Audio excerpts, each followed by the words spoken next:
दोस्तों मारी गुज्जूनी मौज चैनल में आपનું સ્વાગત છે। આજના વિડીયોમાં આપણે વાત કરવા જઈ રહ્યા છીએ કે આજે તો જુઓ રાકેશભાઈના પપ્પા શિલ્પા ભાભી ઉપર કેમ ગુસ્સે થયા, તેમને આજે તેઓ કેમ વઢ્યા અને આજે ખેતરમાં કામ કરતા કરતા આ શિલ્પા ભાભીના સાસુમાએ શું કહ્યું અને ફોનમાં જુઓ શિલ્પા ભાભી અને રાકેશભાઈની હોસ્પિટલમાં રોકાવાની કેમ ના પાડી અને આજે તો આટલો મોટો સાપ આવ્યો, જુઓ તો ખરા કે આ લીમડાના ઝાડ ઉપરથી કેવો ઉતરી રહ્યો છે।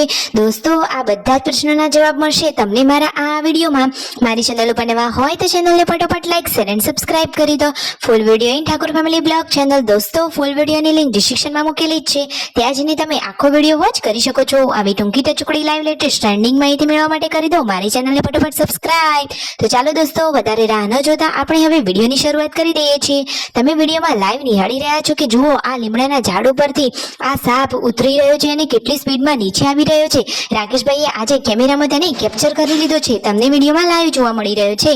બપોરનો ટાઈમ થઈ ગયો છે અને વિયુને જુઓ તેના દાદા લાડથી જમાડી રહ્યા છે અને વિયુને તો આજે દાદાના લાડ ઉભરાઈ રહ્યા છે। જુઓ તો ખરા કે માથું પણ દાદા ઓડાવી રહ્યા છે, જુઓ તો ખરા આ દીકરી અને દાદાનો પ્રેમ। અને હવે શિલ્પા ભાભીને લોકો તો જમવા માટે બેસી ગયા છે, એમને જમી લીધું અને પછી બચ્ચા પાર્ટીને જુઓ તેઓ જમાડી રહ્યા છે, એટલે કે નાસ્તા જેવું થોડું સાંજે ખવડાવી રહ્યા છે।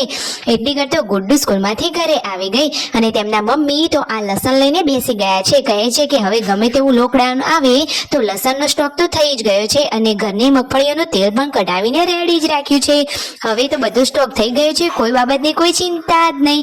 આ રીતે જુઓ રાકેશભાઈ તેમના મમ્મી અને રણજીતભાઈ વાતો કરી રહ્યા છે અને એટલામાં પૂનમ ભાભીને કોલ કર્યો અને કહ્યું કે આજે રોકાવાનું હોય તો શિલ્પા ભાભી અને રાકેશભાઈ હોસ્પિટલમાં રોકાય, પરંતુ પૂનમ ભાભી અને સંજીભાઈએ ના પાડી કે હવે કદાચ આજનો દિવસ જ રોકાવાનું થશે તો અમે લોકો રોકાઈ લઈશું, એમને હાલ આવવાની કોઈ એવી જરૂર નથી। તો પછી સાંજના ટાઈમે રાકેશભાઈ અને તેમના મમ્મી પહોંચી ગયા છે ખેતરમાં।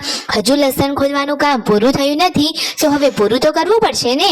જો તેમના મમ્મી પણ કેટલી મહેનત કરી રહ્યા છે, કોઈ પણ કામ હોય તેમના મમ્મી તો દરેક કામમાં એક્સપર્ટ છે, નાના મોટા ઘરના ખેતરના બધા જ કામ કરે છે અને જુઓ હંમેશા હસતા જ રહે છે, તેમનો ચહેરો ક્યારેય કોઈના ઉપર ઉદાસ ના હોય, હંમેશા સ્માઇલ જ કરતા હોય। તો શિલ્પા ભાભી આજે તેમના સાસુમાના વખાણ કરી રહ્યા છે કે મારે તો સાસુમાં પણ સારા છે અને ઘરવાળા પણ સારા છે, તો એમને તો સુખ છે અને ભગવાને સુખ આપ્યું છે તો અમે તો ભોગવીએ પણ છીએ।